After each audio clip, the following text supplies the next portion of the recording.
সবাইকে আসসালামু আলাইকুম। আশা করি আপনারা সবাই ভালো আছেন। দেখেন মার্কেটের গতিবিধি, মার্কেটের কি আচরণ সেটা নিয়ে আজকে কথাবার্তা বলবো এবং আপনাদের কাঙ্ক্ষিত ওয়াচ লিস্ট আজকে আপনাদের সাথে শেয়ার করব।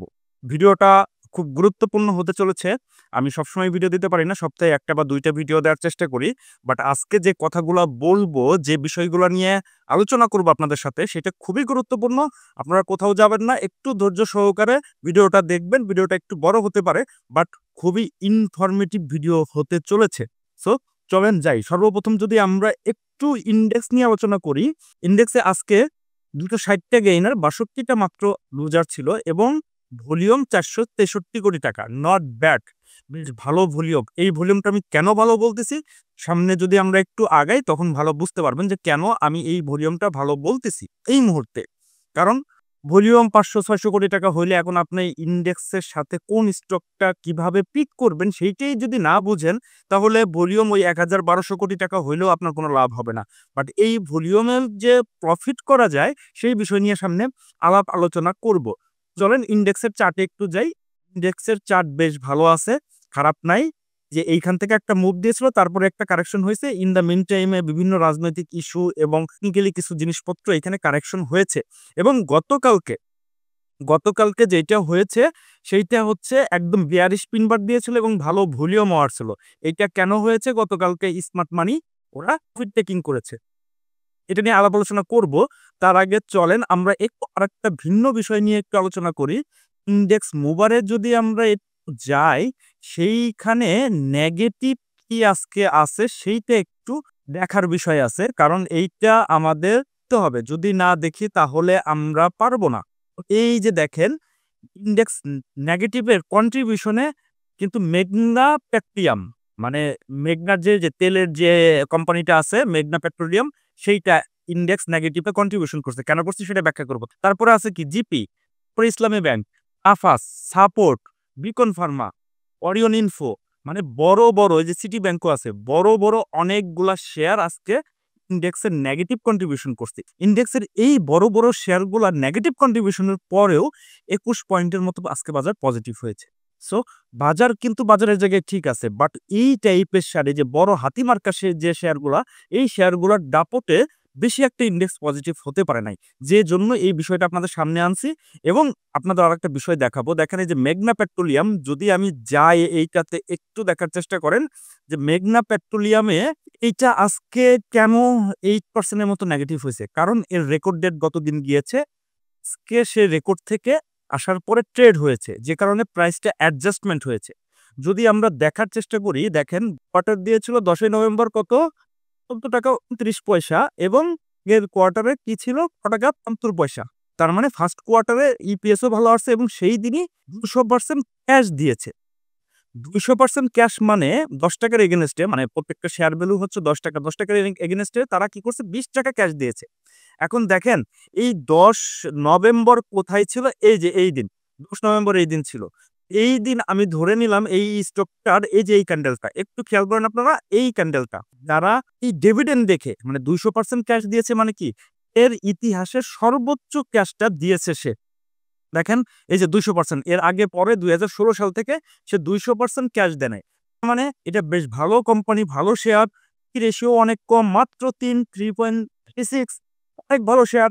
ডিভিডেন্ড আমি খাবো। মানে আমাদের কনসেপ্টটা তো এটাই থাকে, যারা ফান্ডামেন্টাল অ্যানালাইসিস করে বা ফান্ডামেন্টাল দেখে স্টকগুলা কেনে, তাদের থিংকিংটা এইরকমই থাকে। তো দেখেন এইখানে আমি ধরে নিলাম সে ২১৬-১৭ টাকার ঘরে আশেপাশে ওই দিন ডিভিডেন্ড যেদিন দিছে ওই দিন সে কিনেছে। বাট আজকে দেখেন প্রাইসটা অ্যাডজাস্টমেন্ট হয়ে ১৯২ টাকায় চলে আসছে। তার মানে এইখানে গ্যাপ হইল কয় টাকা? ২৩-২৪ টাকার মতো একটা গ্যাপ কিন্তু তৈরি হয়ে গেছে। দেখেন সে কিন্তু ডিভিডেন্ড পাচ্ছে ২০ টাকা, তার এগেইনস্টে প্রাইসটা অ্যাডজাস্টমেন্ট হয়েছে কয় টাকায়? ২৪ টাকায়। আজকের ভিডিওর রেকর্ডটা একটু অন্যরকম হবে, হয়তোবা ভয়েসটা আবার একটু হইতে পারে, একটু ক্লিয়ার নাও হইতে পারে, কারণ আমার সেটআপটা একটু ঝামেলা। আমি আগে থেকে একটু বলে নিচ্ছি, আপনারা একটু কষ্ট করে এটার সাথে একটু অ্যাডজাস্টমেন্ট করে নিন। দেখেন ২৪ টাকা গ্যাপ হয়েছে, তাহলে ২০ টাকার এগেইনস্টে সে ২৪ টাকা সে হারাইলো। মানে এইখানে সে কিনেছিল এই শেয়ারটা ২১৬ টাকায়, এখন শেয়ারের প্রাইস হচ্ছে ১৯২ টাকা। আমি ধরে নিলাম সে ২০ টাকা ডিভিডেন্ড খাচ্ছে। ২০ টাকা যদি সে ডিভিডেন্ডও খেয়ে থাকে তাহলেও তো সে এখন লসে আছে। তার মানে কি আমাদের বাজারে কি হইল এটা ঘটনা? প্রাইস অ্যাডজাস্টমেন্ট কেন হবে? ভালো ডিভিডেন্ড দিয়েছে, রেগুলেটরির উপরে প্রাইস অ্যাডজাস্টমেন্ট কেন হবে? কিন্তু আমাদের বাজারে এটা হয়।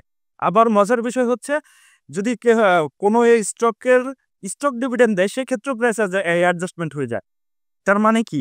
ওই স্টকটা আমি আল্টিমেটলি কিনেই নিলাম আমার টাকা দিয়ে। যেহেতু প্রাইসটা অ্যাডজাস্টমেন্ট হচ্ছে। তাহলে আমাদের বাজার শুধুমাত্র অনেকেই বলার চেষ্টা করে ভালো ফান্ডামেন্টাল শেয়ারের দিকে তাকান। কি হচ্ছে যে দেখেন বাংলা পেট্রোলিয়াম তো খুবই ভালো ফান্ডামেন্টাল শেয়ার, ডিভিডেন্ডও খুব ভালো দেয়। বাট প্রাইসটা অ্যাডজাস্টমেন্ট হইছে। দেখেন তারপরে এই যে জিপি দেখেন সে প্রাইস কারেকশন করতেছে। যে কারণে ইনডেক্সও ফল ওইভাবে করতেছে। গতকালকেও এই যে হইছে, আজকেও ইনডেক্স অন্য দিক দিয়ে বাড়ছে। বাট এর কারণে কিন্তু অতটা বাড়তে পারে নাই। সে একাই এই যে জিপি একাই হচ্ছে 1.9% কমছে। সে কত 1.97 পয়েন্ট কমাইছে। ইসলামী ব্যাংক এগুলা কিন্তু ভালো ফাইন্যান্সিয়াল শেয়ার। এই যে সাপোর্ট নিয়ে একদিন আমি আপনাদেরকে একটা ভিডিও দিয়েছিলাম। দেখেন ভালো ফান্ডামেন্টাল শেয়ার মানে এগুলোর দাম কমতেছে। তাহলে কি আপনি বুঝবেন যে শুধুমাত্র বাজারে ফান্ডামেন্টাল অ্যানালাইসিস দিয়ে বাজার চলে? না, এটা ভিন্ন ইস্যু আছে, ভিন্ন তরিকা আছে। সেই বিষয়গুলা আমাদের আগে জানতে হবে, আমাদেরকে বুঝতে হবে। তো আপনাদের সামনে উপস্থাপন করে দিলাম যে দেখেন যে এই ভালো শেয়ারগুলাও কিন্তু এই মুহূর্তে বাজারে প্রফিট দিচ্ছে না। এখন আপনি কি করবেন? কোন টাইপের শেয়ারে যাবেন? এই যে 400-500 কোটি টাকার ভলিউম হচ্ছে, এই ভলিউমের মধ্যে কোন টাইপের শেয়ারে আমরা যাব সেটা নিয়ে সামনে আলাপ আলোচনা করব। তো চলেন আমরা ইনডেক্সে ছিলাম, ইনডেক্স নিয়ে একটু আলোচনা করি। ইনডেক্সের আজকের যে ক্যান্ডেলটা দিছে খুবই সুন্দর ক্যান্ডেল এবং ভলিউমটাও মোটামুটি চোখে পড়ার মতো ভলিউম না এবং নরমাল বুলিশ ক্যান্ডেল দিয়েছে। বাজার সাইডওয়েজে থাকলেও আপনি ভালো প্রফিট করতে পারবেন যদি আপনি ঠিকমতো স্টক সিলেকশন করতে পারেন এইখান থেকে। মানে কালকে তো আপনারা দেখছেন 30-29 পয়েন্টের জায়গায় আটকে ছিল। তখন থেকে বাজার দেখি যে একটু করে পড়া ধরছে। তখনই আমরা ওই পজিটিভ 22-24 পয়েন্ট যখন পজিটিভ ছিল তখনই আমরা কিছু স্টক সেল করেছি, কিছু স্টকের থেকে প্রফিট বুক করেছি। যেমন সোনারগাঁ ছিল, সোনারগাঁ থেকে আমরা ওইখানে 50% প্রফিট বুক করছে। দেখেন এখানে কিন্তু 100% প্রফিট বুক করিনি। হ্যাঁ, কিছু ইন্স্যুরেন্স ছিল আমাদের আগে ব্যাক ইন্ডে কেনা, সেগুলা একটু রিকভারি করছে। কেনা দামের আশেপাশে চলে আসছে এবং নিচে থেকে আমরা এভারেজ করে রাখছি। তো ওই জায়গা থেকে আমরা 50% ওরা কিন্তু 100% শেয়ার সেল করতেছে না। তো এই জায়গাটাতে 100% শেয়ার সেল করার জায়গা না। এখানে নিটিং করার জায়গা। কারণ গতকালকের স্মার্ট মানি যারা এই ক্যান্ডেলে সেল করেছে এরা 100% সেল ছিল। আর প্রফিট বুকিং করেছে। তো তাদের সাথেই তো আমাদের চলতে হবে। দেখেন এইখানে সেল করেছে, তারা যখনই বুঝে গেছে যে সেল করতেছে আমরাও কিছু সেল করে ক্যাশ করেছি। এখন বলবেন ভাই তাহলে আপনারা কি করেছেন? আজকে আমরা আবার নতুন করে কিনেছি ভাই। আমি আপনাদেরকে একটু বোঝানোর চেষ্টা করি। কি এই যে যখন গতকালকে আমরা সেল করলাম যে স্টকগুলো লাভে ছিল সোনারগাঁ 2% সেল করছি, কিছু ইন্স্যুরেন্স সবই সেল করে নেই। হাতে কিছু আছে। সেই ইন্স্যুরেন্স গুলো সেল করে আমরা টুকটাক মানে 50% ইন্স্যুরেন্স সেল করে টুকটাক আমাদের হাতে ক্যাশ হয়েছে। ওই ক্যাশ দিয়ে যখন বাজার একটু নিচের দিকে নেগেটিভ মারে এই জায়গাগুলাতে এই যে নেগেটিভের মধ্যে মানে আমাকে সুযোগ দিচ্ছিল। এগুলো বুঝতে হবে যে মিনিট চার্টে কি বলতেছে। আমরা নতুন করে আবার বাই করেছি। এবার স্টকে গিয়েছি লো পেইডের। আপনাদেরকে বিভিন্নটা সময়ে হিন্টস দেওয়ার চেষ্টা করি যে লো পেইডের শেয়ার বা ইন্স্যুরেন্স বা আইটি এই টাইপের একটা হিন্টস দেই। আমার বিভিন্ন পোস্টগুলো যদি আপনারা দেখেন তাহলে সেখানে বুঝতে পারবেন। তো ওই জায়গাটাতে আমি সেল করে দিলাম কিন্তু স্মার্ট মানে আবার দেখতেছি যে এই সব জায়গাটাতে নতুন করে এন্ট্রি নেওয়া শুরু করেছে তাও। আমি কেন বসে থাকবো? আর যেহেতু নিটিং মুডে আছে আমরাও নিটিং মুডে ছিলাম। তো ওইগুলা বিক্রি করে দিয়ে আজকে ২ টা লো পেইড আমরা তুলেছি এবং একটা আজকে হল্ট হয়ে গেছে। আজকে একটু আপনারা যদি দেখেন বাজারকে সেটা তাহলে আপনারা খুঁজে পাবেন। তো সেই স্টকটা নিয়ে অলরেডি এর ২ সপ্তাহ আগে আমি একটা ভিডিও দিয়েছিলাম। সেই স্টকটা বেশ ভালো করতেছে। তো এখন বাজারে কোন টাইপের স্টক চলে, কোন টাইপের স্টক আমাদের কোন সময়ে এন্ট্রি নিতে হবে এই বিষয়টা তো আমাকে বুঝতে হবে। তো দেখেন এই যে গতদিন না মানে গতকালকের রাতে মানে হচ্ছে মঙ্গলবার রাত ১২ টায় মধ্যরাতে আমি আপনাদের উদ্দেশ্যে একটা পোস্ট করেছিলাম। দেখেন এই যে এর মধ্যে টিলিল তো গতকালকে হল্ট হয়েছে, আজকেও পজিটিভ ছিল। মেঘনা ইন্স্যুরেন্স আজকেও বেশ ভালো করেছে। এখন আমাকে বুঝতে হবে যে আমি কোন টাইপের স্টকে থাকবো। এটা নিয়ে আলোচনা করব। তো তার আগে চলেন আপনাদের কাঙ্ক্ষিত ওয়াচ লিস্ট নিয়ে একটু আলাপ আলোচনা করি। আপনারা যেটা চান। দেখেন ওয়াচ লিস্টে সর্বপ্রথম আছে লো পেইড এর আলহাস। আমি লো পেইড এই সময়টাতে খুব ভালো প্রেফার করতেছি এবং লো পেইড আমার সাথেও খুব ভালো যাচ্ছে। যতগুলো লো পেইড কিনেছি আর মেক্সিমাম লো পেইডে আমরা প্রফিটে আছি। এই আলহাসটাও লো পেইডের মধ্যে বেশ ভালো পজিশনে আছে। এখানে একটা অর্ডার ব্লক ছিল। সেই অর্ডার ব্লককে ট্যাপ করে সে ওঠার চেষ্টা করতেছে। এখানে বেশ কয়েকদিন অ্যাকুমুলেশন হয়েছে এবং এই জায়গাটাতে একটা লিকুইডিটি নিয়েছিল এবং দেখেন এই যে একটু করে অ্যাকুমুলেশন হওয়ার পরে এখন কিন্তু করে ভলিউম বাড়তেছে আর প্রাইসটা আগাচ্ছে। বেশ ভালো পজিশনে আছে। যদি আপনারা এই স্টকটা ওয়াচ লিস্টে রাখেন আশা করি খারাপ হবে না। তবে হ্যাঁ, আমার ব্যক্তিগত অভিমত আমি আমার নিজস্ব ওয়াচ লিস্ট থেকে আপনাদেরকে শেয়ার করতেছি। এখন কিনবেন কি কিনবেন না এটা সম্পূর্ণই আপনাদের ব্যক্তিগত বিষয়। ভাই লাভ হইলে আপনার হবে, লস হইলেও আপনার হবে। আমি বারবার এই কথাটা বলে দিই। আমি আমার ওয়াচ লিস্ট থেকে, আপনারা অনেক সময় ওয়াচ লিস্ট চান, যে কারণে অনেক সময় ভিডিওর মাধ্যমে বলতে পারি না, বিভিন্ন পোস্টের মাধ্যমে আপনাদেরকে ওয়াচ লিস্ট দেওয়ার চেষ্টা করি। এর আগে পরে দিয়েছি, আপনারা প্রিভিয়াস ওয়াচ লিস্টগুলা একটু ঘাঁটলে আপনারা বুঝতে পারবেন। তো এই আলহাজ টেক্সটাইলটাও বেশ ভালো পজিশনে আছে। এখন ৳১৩৭.৯০ প্রাইসে আছে। আশা করি এইখান থেকে আরেকটু মুভ করলেও করতে পারে। স্টকটা অবশ্যই স্টপ লস মেইনটেইন করে আপনাকে আগাইতে হবে। স্টপ লস কত? যে ৳১২৯ নিচে যদি ক্লোজ দিয়ে দেয়, তাহলে এই স্টকটা স্টপ লস মেইনটেইন করতে হবে। এখন উপরে কতদূর যাবে সেই টার্গেট এখনই বলছি না। আপনারা আপনাদের মতো করে টার্গেট ঠিক করে নেন। আপনি ১ টা হল্ট নিবেন না, ২ টা হল্ট নিবেন না, ১০% নিবেন না, ৫০% নিবেন, সেটা আপ টু ইউ, আপনাদের বিষয়। আমি ওইখানে টার্গেট পয়েন্টার বলছি না। আশা করতেছি এটা টুকটাক একটা আপনাদেরকে গ্যাপ দিলেও দিতে পারে। আমি 100% দিয়ে কোনো কিছু বলি না এবং 100% দিয়েও বলছি না। কিন্তু আমার কাছে টেকনিক্যালি এই জায়গাটা খুব ভালো লাগতেছে এবং মার্কেটের সাথে এই স্টকটা যাচ্ছে। কারণ এই মুহূর্তে যে পরিমাণ ভলিউম, সেই পরিমাণ ভলিউমের সাথে এই টাইপের স্টকই যাচ্ছে। দেখেন বাজারে অনেক স্টক আছে। সেই স্টকগুলো কিন্তু নেগেটিভ হচ্ছে বা স্টকগুলো স্লো আছে। বাট যে স্টকগুলো নিয়ে আমি টুকটাক কথাবার্তা বলতেছি, সেই স্টকগুলা একটু মুভমেন্টে থাকে। তো কেন? এই জিনিসটা কেন হচ্ছে? এই জিনিসটা বুঝতে হবে যে কোন ভলিউমে কোন টাইপের স্টক পিক করতে হয়। সেটা নিয়ে আলোচনা করব। তো পরের স্টকটা চলেন যাই কথাবার্তা বলি। এই স্টকটা হচ্ছে রূপালী লাইফ। দেখেন টিলিল নিয়ে আপনাদেরকে এদিন পোস্ট করেছি। টিলিল মোটামুটি ভালো একটা গ্যাপ আপনাদেরকে দিয়ে দিয়েছে। অল্প কয়েকদিন, ১ দিন ২ দিনের মধ্যে ভালো একটা গ্যাপ দিয়ে দিয়েছে। তো লাইফ ইন্সুরেন্সটাও মোটামুটি একটা পিক পয়েন্ট আছে। পুরা সেক্টরটাই পিক পয়েন্টে। লাইফ ইন্সুরেন্স, তারপরে হচ্ছে ছোট শেয়ার এবং লো পেইড শেয়ার, এগুলো মোটামুটি একটা পিক পয়েন্টে আছে। সো এর মধ্যে লাইফ ইন্সুরেন্সের মধ্যে একটা তো অলরেডি আপনাদের সাথে শেয়ার করেছি। সেকেন্ডটা হচ্ছে রূপালী লাইফ, বেশ ভালো লুক্রেটিভ প্রাইসে আছে। যদি টেকনিক্যাল বিশ্লেষণ আমি করি, এখানে একটা অর্ডার ব্লক ছিল, সেই অর্ডার ব্লককে ট্যাপ করছে এবং এই জায়গাটাতে একটা লিকুইডিটি সে নিয়ে নিয়েছে।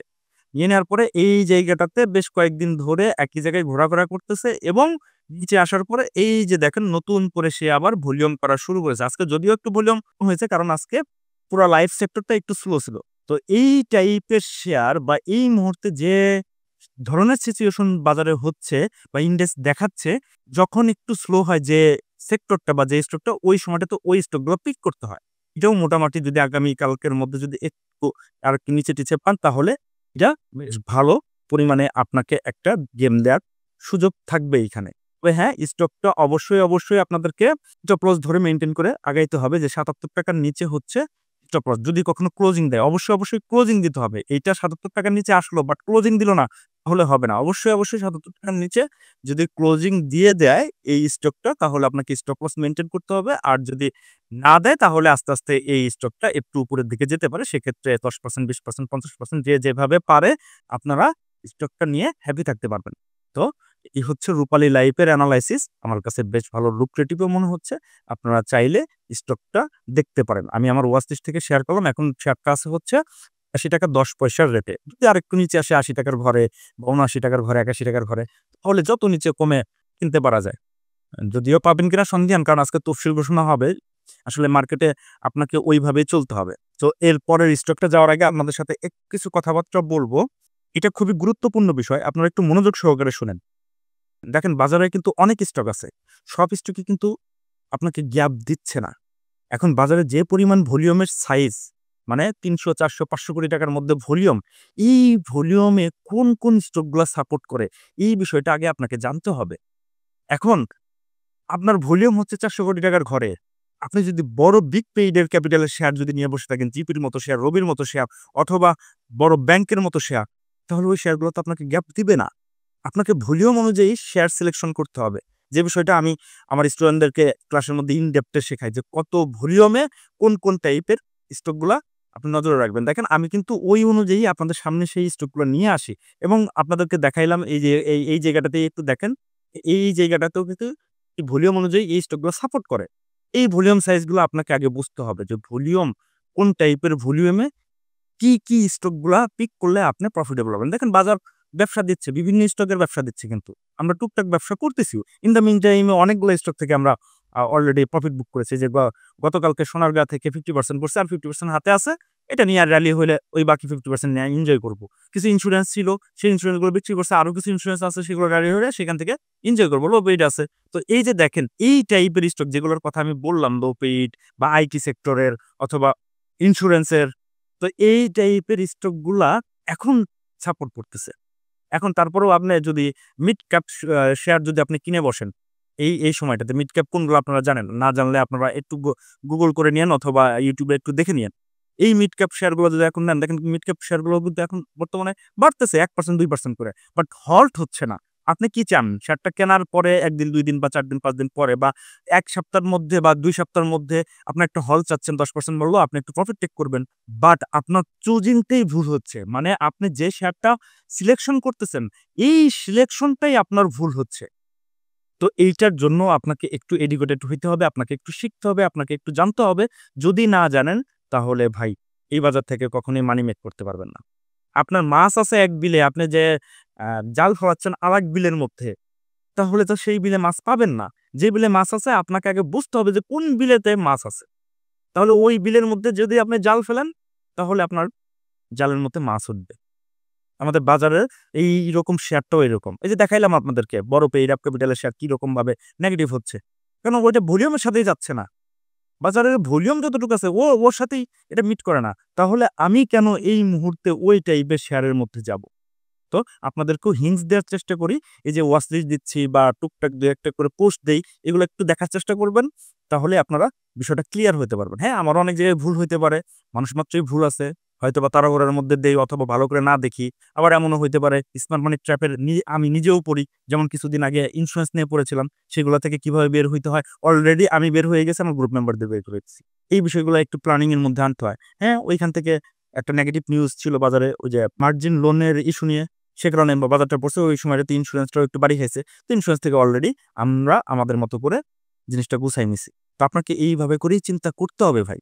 না চিন্তা করলে আসলে পারবেন না। সো এজন্যই আমি সবসময় বলি যে আপনারা একটু কষ্ট করে শিখেন, জানেন, বুঝেন। যারা বুঝে তাদের সাথে কথা বলেন। না হইলে তাদের শরণাপন্ন হন, তাদের সহযোগিতা নেন। দেখবেন আপনিও ভালো থাকবেন। বাজারে অনেক ভাই ব্রাদার আছে, তাদের সাথে এই বিষয়গুলো নিয়ে কথা বলেন যে কোন টাইপের স্টক এই মুহূর্তে আমার ভলিউমের সাথে সাপোর্ট করতেছে। এই যে আমি আপনাদেরকে যেমন দা দা ২-৪ টা করে গাইডলাইন দেই, যতটুকু আমি আমার মতো করে সময় পাই, ওই সময় অনুযায়ী আপনাদেরকে একটা গাইডলাইন দেওয়ার চেষ্টা করি। চলেন আমরা যাই পরের ওয়াচ লিস্টে। পরের ওয়াচ লিস্টে হচ্ছে মালিক স্পিনিং। দেখেন এই স্টকটার এই জায়গায় একটা অর্ডার ব্লক ছিল, এখান থেকে ট্যাপ করে সে উপরে গেছে, তারপরে একটা সুইং গেছে, এখন নতুন করে আরেকটা সুইং হওয়ার চেষ্টা করছে। এই স্টক খারাপ না। আপনারা চাইলে আপনাদের ওয়াচ লিস্টে রাখতে পারেন। আমি আমার নিজের ওয়াচ লিস্টেও রাখছি। অবশ্যই স্টপ লস মেইনটেইন করতে হবে। স্টপ লস কত রাখবেন? ৳২৬.৯০ নিচে যদি ক্লোজিং দিয়ে দেয় কোনো কারণে, তাহলে স্টকটা থেকে বের হয়ে যেতে হবে। মোটামুটি ৳২৭ ধরেন এবং স্টকটা এখন আছে কত? ৳২৮.৫০ ঘরে। আমরা কি করি? আমরা এই সব জায়গায় যেয়ে এন্ট্রি নেই। এই যে স্টকটা কারেকশন হয়ে গেছে, এই কারেকশনটা আমরা হতে দেই না। আগেই কি করি? তাড়াহুড়া করে মনে হয় যে এখান থেকে আবার বাড়বে। না, প্রত্যেকটা স্টকই একটা করে কারেকশন দেবে। সে কিন্তু এই যে অলরেডি কারেকশন দিয়ে যে এইখান থেকে মোটামুটি ৳২৩ থেকে ৳৩৫ পর্যন্ত গিয়েছিল এবং সে কিন্তু আবার ৳২৩-৳২৪ ঘরে এসে তারপরে এই যে আস্তে, আস্তে আগানোর চেষ্টা করছে। হ্যাঁ, হইতে পারে আপনি আগের সুইং, এই সুইং পর্যন্ত পেলেও পেতে পারেন। এই মুহূর্তে আমি টার্গেট বলতেছি না, ১ টা ২ টা হল যদি আপনারা পান, আপনারা আপনাদের মতো করে সিদ্ধান্ত নিবেন। কারণ বাজারটা একটু শর্ট হয়ে গেছে। বাজার আগের সুইং যেটা হয়েছে ইন্ডেক্সের যে ১,১১০০ পয়েন্ট বাড়লো, ওইভাবে হচ্ছে না। বাজার একটু সাইডওয়েজ মুভমেন্ট করতেছে। সো আপনি আপনার মতো করে যে আমি যেভাবে আপনাদেরকে বলি বা আমি যেভাবে করি যে 50% রাখি, 50% ছেড়ে দেই। আবার নিচে আসলে ওই 50% বাইব্যাক করি। অথবা ওইটা যদি না পাই, তাহলে অন্য স্টক আমাদের ওয়াচ লিস্টে থাকে সেইখানে নেই। যেমন এই যে ইন্সুরেন্স আজকে বাইব্যাক করার সুযোগই পাইনি আমরা। আমরা কি করেছি? তখন লো পেইড নিয়েছি। সেই লো পেইড গুলা বেশ ভালো করেছে। ইন্সুরেন্সের চাইতেও অনেক ভালো করেছে। তো ওইভাবে করে প্ল্যানিং করতে হবে। তো আপনারা চাইলে এই মালিক স্পিনিংটা আপনাদের ওয়াচ লিস্টে রাখতে পারেন। এরপরে হচ্ছে খুবই জনপ্রিয় একটা শেয়ার। এটা হচ্ছে সিপাল। দেখেন আমরা কি করি? এই সিপাল যখন এই যে ৳৬০ ৳৫৫ লেভেলের ছিল, তখন মানুষ আমাকে অনেক কোয়েরি দিছে যে, "ভাই এই সিপাল কি নেয়া যায়?" ভাই অলরেডি শেয়ারটা ৳৩০ থেকে ৳৬০ গেছে, ডাবল হয়ে গেছে। তাই কখন কেন আমরা কিনবো? বাড়তি দামে কেন কিনবো? শেয়ারটাকে কারেকশন হইতে দেন। এই যে দেখেন শেয়ারটা কারেকশন হয়ে আবার ৳৩০ ঘর থেকে ঘুরে গেছে। আবার ৳৩০ ঘরে। তাহলে ভাই আমি কেন ৳৬০ ঘরে কিনবো? কি কারণে? এই মুহূর্তে অনেকগুলা স্টক আছে যেগুলা এইরকম অবস্থায় মানে এইসব জায়গায় আছে। সাপোর্ট নিয়ে আপনাদের সাথে সেদিন কথাবার্তা বলেছিলাম। এইসব জায়গায় আছে। তারপরে হচ্ছে রান অর্ডার নিয়ে সেদিন কথাবার্তা বলেছিলাম। এসব জায়গায় আছে। তো তাকে কিন্তু কারেকশন হইতে হবে। কারেকশন হতে দিতে হবে। কারেকশন হওয়ার আগেই আপনি না বুঝে ধাপ করে এখানে কিনে বসেন। তাহলে তো হইল না ভাই।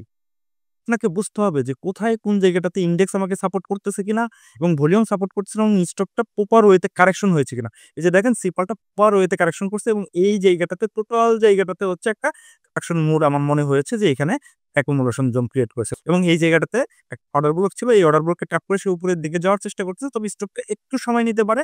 আপনারা যারা আটকে আছেন বা আপনারা যারা নতুন করে নিতে চান, একটু সময় দিতে চান, তাহলে এই স্টকটা সময় নিয়ে ট্রেড করলে আপনাদের জন্যই মঙ্গল হবে। আমি আশা করি এবং এই স্টকগুলো নিয়ে আশাবাদী। তবে আপনাদেরকে মাথায় রাখতে হবে স্টকগুলা কিন্তু আমার ওয়াচ লিস্টের, আমার নিজস্ব ওয়াচ লিস্টের। আমি আবারও বলছি এই স্টকগুলা কিন্তু আমার নিজস্ব ওয়াচ লিস্টের। এই ওয়াচ লিস্ট থেকেই আপনাদেরকে শেয়ার করলাম। তো দেখেন এখনই আপনাদেরকে সেল কততে করবেন বা টার্গেট কততে রাখবেন এই মুহূর্তে আপনাদেরকে ওইভাবে করে বলতে পারছি না। আসলে অনেক কিছুই অনেকভাবে বলা যায় না। তো আপনারা চাইলে এই স্টকগুলো হোল্ড করতে পারেন। আপনারা কোথায় সেল করবেন, কোথায় লাভ করবেন আসলে ওই জায়গাটাতে অনেকটা একটু দোদুল্যমান অবস্থায় পড়ে যাই। কারণ হচ্ছে দেখেন আপনি স্টকটা কেনার পরে এই স্টকটা বাড়ার পরে 10% এ আপনি প্রফিট নিবেন না, 20% নিবেন না, 30% নিবেন। এইটা সম্পূর্ণই আপনাদের ব্যক্তিগত বিষয়। আপনারা আপনাদের মতো করে প্রফিট নিয়েন। যদি বাড়লে কম হোক বেশি হোক আপনারা নিয়েন। ওই কথাগুলো আসলে ডিরেক্টলি সোশ্যাল মিডিয়াতে ওইভাবে বলা যায় না। যেটা আমার গ্রুপ মেম্বারদেরকে একদম হাতে ধরে বুঝাইতে পারি সেই জিনিসটা আসলে সোশ্যাল মিডিয়াতে ওইভাবে করে বলা যায় না। যদি আপনারা ওইভাবে করে কোনো কিছু পেতে চান তাহলে এই ভিডিও শেষে আমার WhatsApp নাম্বার দেওয়া থাকবে। আপনারা চাইলে ওইখানে নক করতে পারেন। আশা করি সেই জায়গাগুলোতে আপনারা ওইভাবে করে হেল্প পাবেন।